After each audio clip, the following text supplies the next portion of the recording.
అందరికీ నమస్తే. Welcome to be spiritual talks. నేను వైష్ణవి. నేటి ప్రత్యేక కథనం సకల గుణభూషణుడు విభీషణుడు. సమాజంలో మనం కొంతమందిని గమనిస్తే తల్లిదండ్రులు నేర్పిన సత్సంస్కారాలతో సొంత ఊర్లో మంచి నడవడికతో ఉండి ఉన్నత చదువులకనో ఉద్యోగాలకనో ఊరు దాటి వేరే చోట్లకి విదేశాలకి వెళ్ళి దుర్జన సాంగత్యం వల్ల విలువలు మరచి దురలవాట్లు వ్యసనాలకు బానిసలై వ్యక్తిత్వాల్ని కోల్పోతూ ఉంటారు. తల్లిదండ్రులు తాము పెంచిన పిల్లలేనా ఈ విధంగా తయారయ్యింది అని ఆశ్చర్యపోయే పరిస్థితులు ఈ కాలంలో సర్వసాధారణమైపోయాయి. ఈ తరుణంలోనే రామాయణంలోని విభీషణుడి గొప్ప వ్యక్తిత్వాన్ని పెద్దలు పిల్లలకు పదే పదే స్ఫూర్తిగా చూపించాల్సిన అవసరం ఉంది. రాక్షస స్త్రీ అయిన కైకసి విశ్రవుడిని సన్మార్గ ప్రవర్తనతో ఉన్న కొడుకు కావాలని వేడుకుంది. అలా విశ్రవుడు కైకసికి రావణ కుంభకర్ణుల తరువాత పుట్టిన మూడో సంతానం విభీషణుడు. విభీషణుడు పుట్టినప్పుడు దేవతలు హర్షధ్వానాలు చేస్తూ దివి నుండి పుష్పవర్షం కురిపించారు. తన ఇద్దరి అన్నల్లాగే విభీషణుడు కూడా సూర్యుణ్ణి ఆరాధిస్తూ 5000 సంవత్సరాలు ఒంటికాలు మీద నిలబడి తపస్సు చేశాడు. మళ్ళీ 5000 సంవత్సరాలు తలకిందులుగా తపస్సు చేశాడు. బ్రహ్మదేవుడు అనుగ్రహించి దర్శనమిచ్చినప్పుడు బ్రహ్మ యొక్క అనుగ్రహమే ఒక వరమని భావించాడు విభీషణుడు. అసలు వరంగా ఎంతటి కఠిన పరిస్థితులు ఎదురైనప్పటికీ నేను నా మనస్సును ఎల్లప్పుడూ ధర్మ మార్గం మీదనే స్థిరంగా నిలిపి ఉండేటట్లు వరం ప్రసాదించండి. ఇంకా ఏదైనా ఇవ్వదలుచుకుంటే అబోధితమైనప్పటికీ బ్రహ్మాస్త్ర జ్ఞానం నా ఆదేశం మేరకు నాకు ప్రత్యక్షమయ్యేలా అనుగ్రహించండి అని కోరుకున్నాడు. ఇలాంటి ధర్మాత్ముడు అయిన విభీషణుడు స్థిర చిత్తం దృఢ సంకల్పం కలిగినవాడు. తన అగ్రజుడైన రావణుడి మీద ఎంత గౌరవం ఉన్నా అతడు చేసే దుర్మార్గాలను ఎంత మాత్రం సమర్థించలేదు. సీతాపహరణ విషయంలో అన్నతో విభేదిస్తాడు. ధర్మం గురించి నిర్భయంగా మాట్లాడతాడు. హనుమ దూతగా లంకా నగరానికి వచ్చినప్పుడు వధేతస్య సమాజ్ఞప్తే రావణేన ధురాత్మన నివేదితవతో దౌత్యం నానుమేనే విభీషణ అంటే రావణుడు హనుమని చంపమంటాడు. విభీషణుడు దూతను చంపడం న్యాయం కాదని ధర్మం చెబుతాడు. ఓ అన్నయ్య, రాక్షస రాజా, కోపాన్ని వదిలే నా మాటలు శ్రద్ధగా విను. దూతను చంపరాదని పెద్దలు చెప్తారు.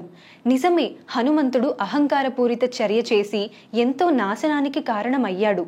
కానీ ఇలాంటి రాయబారుల కోసం ప్రత్యేకమైన శిక్షలు నిర్ణయమై ఉన్నాయి కదా. అతడి అవయవాలను దెబ్బతీయటమో, తల వెంట్రుకలు తీసివేయటమో, శరీరంపై కొన్ని గుర్తులను వేయటం లాంటివి.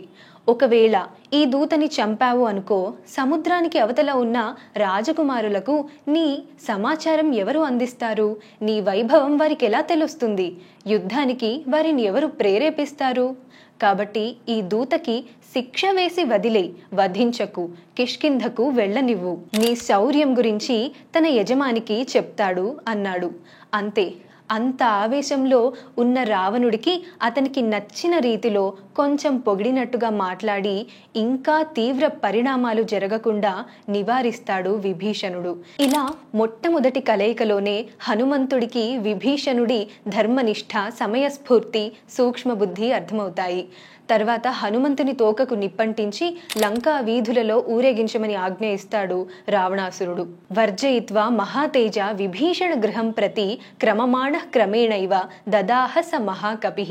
హనుమంతుడు తన ప్రాణాలు నిలవాలని కోరి రావణుడిని నిగ్రహించిన విభీషణుడి ఇల్లు తప్ప లంక అంతా నిప్పంటించాడు కృతజ్ఞతాభావంతో. ఇంత విధ్వంసం జరిగాక సీతమ్మను రామునికి అప్పజెప్పి అతనితో స్నేహం చేసుకోమని, రాముడు క్షమించి వదిలేస్తాడని అన్నకు ఎంతగానో నచ్చ చెప్తాడు విభీషణుడు. అప్పుడు తమ్ముడి మాట విన్న రావణుడు ఇప్పుడెందుకు వినలేదు?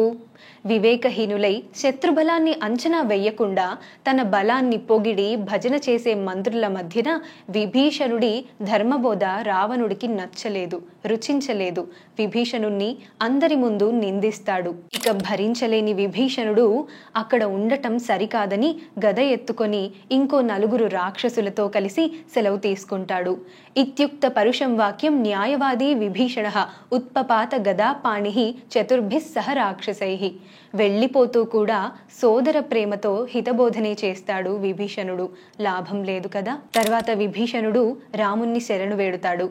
వానరులంతా సందేహిస్తున్నప్పటికీ హనుమంతుడు ఎంతో వివేకంతో విభీషణుడి గురించి రాముడికి ఇలా వివరిస్తాడు. పురుషాత్ పురుషం ప్రాప్య తథా దోషగుణావపి దౌరాత్మ్యం రావణే దృష్ట్వా విక్రమం చ తథా త్వయి యుక్తం ఆగమనం తస్య సదృశం తస్య బుద్ధితః. అంటే విభీషణుడు రావణుడిలోని దోషాలను, నీలోని సుగుణాలను వివేచనతో గుర్తించాడు. అందుకే నీ దగ్గరికి అతను రావడం అన్ని విధాలా సమంజసమే. అది అతని బుద్ధి కుశలతకు నిదర్శనం. అశంకిత మతి స్వస్థ న శఠః పరిసర్పతి నచాస్య దుష్టా వాక్చాపి తస్మాన్నాస్తీహ సంశయః. కపట బుద్ధి గలవాడే అయితే ఎలాంటి తడబాటు లేకుండా స్వస్థ చిత్తుడై ఇలా నీ దగ్గరకు రాడు విభీషణుడు. ఇతని మాటల్లో ఏమాత్రం మోస లక్షణం కనిపించట్లేదు. కాబట్టి ఇతని పైన సందేహం పడాల్సిన పనే లేదు. ఉద్యోగం తవ సంప్రేక్ష్య మిథ్యావృత్తం చ రావణం వాలినశ్చ వధం శ్రుత్వా సుగ్రీవం చాభిషేచితం రాజ్యం ప్రార్థయమానశ్చ బుద్ధిపూర్వమిహాగతః. రామ, నీ కార్యదక్షత గురించి, రావణుడి దుష్ట ప్రవర్తన గురించి ఇతను పరికించి చూశాడు. నీవు వాలిని వధించి సుగ్రీవుడికి పట్టాభిషేకం చేసిన విషయాలు విభీషణుడు తెలుసుకొనే ఉన్నాడు. కాబట్టి నీవు శరణు ఇస్తే తనకు రాజ్యలాభం కలుగుతుందని విశ్వాసంతోనే బుద్ధిపూర్వకంగా నీ దగ్గరకు వచ్చాడు. ఏతావత్తు పురస్కృత్య యుజ్యతే తత్ర సంగ్రహః యథాశక్తి మయోక్తం తు రాక్షసస్య ఆర్జవం ప్రతి త్వం ప్రమాణం తు శేషస్య శ్రుత్వా బుద్ధిమతాం వర. రాక్షస వంశజుడైన విభీషణుడి సరళ స్వభావం, నిర్దోషిత్వం గురించి నాకు తెలిసినంత వరకు మీకు తెలిపాను. ఇక మీద మీరే నిర్ణయించుకోండి అని హనుమంతుడు వినయంగా చెప్పాడు. హనుమ మాటలు విన్న రాముడు ఇంకొక ఆలోచన లేకుండా విభీషణుడికి ఆశ్రయం ఇచ్చాడు. యుద్ధంలో రామునికి ఎన్నో విధాలుగా విభీషణుడు సహాయపడతాడు. రాముడు యుద్ధంలో బ్రహ్మాస్త్రం ప్రయోగించి రావణుణ్ణి సంహరించేస్తాడు. విభీషణుణ్ణి లంకాధిపతిని చేస్తాడు. రావణుని అధర్మ ప్రవర్తన కారణంగా సగం లంకానగరం నాశనమైంది. విభీషణుడి మంచితనం వలన సగం లంకానగరం సురక్షితంగా ఉంది. మనం ఏం నేర్చుకోవాలి? విభీషణుడి చుట్టూ ఉన్నవారు రాక్షసులు, చెడు ప్రవర్తన కలిగిన వారు, క్రూరులు, దుర్మార్గులే. కానీ ఆ లక్షణాలేవి విభీషణుడిలో కనబడవు. మన చుట్టూ ఉన్నవారు చెడ్డవారైనా మనలో దృఢ నిశ్చయం, సంకల్ప బలం ఉంటే ఎవరూ మనల్ని ఏ విధంగానూ పాడు చేయలేరని విభీషణుడు నిరూపించాడు. ఇందుకని కదా మనం ఆయన్ను గుర్తు చేసుకోవాలి. విభీషణుడు శ్రీరాముడికి సంపూర్ణ శరణాగతి చేసి శ్రీరామ భక్త శ్రేష్ఠుడైన హనుమంతుడికి ప్రియమైన మిత్రుడయ్యాడు. దేవతాంశలతో పుట్టిన వాలికి దొరకని అదృష్టం రాక్షస స్త్రీకి జన్మించిన, క్రూర అసురుల మధ్య జీవించిన ధర్మం వీడని విభీషణుడికి ఆ అదృష్టం దక్కింది. సప్త చిరంజీవులలో ఒకరిగా ఇప్పటికీ నిలిచి ఉన్నాడు విభీషణుడు.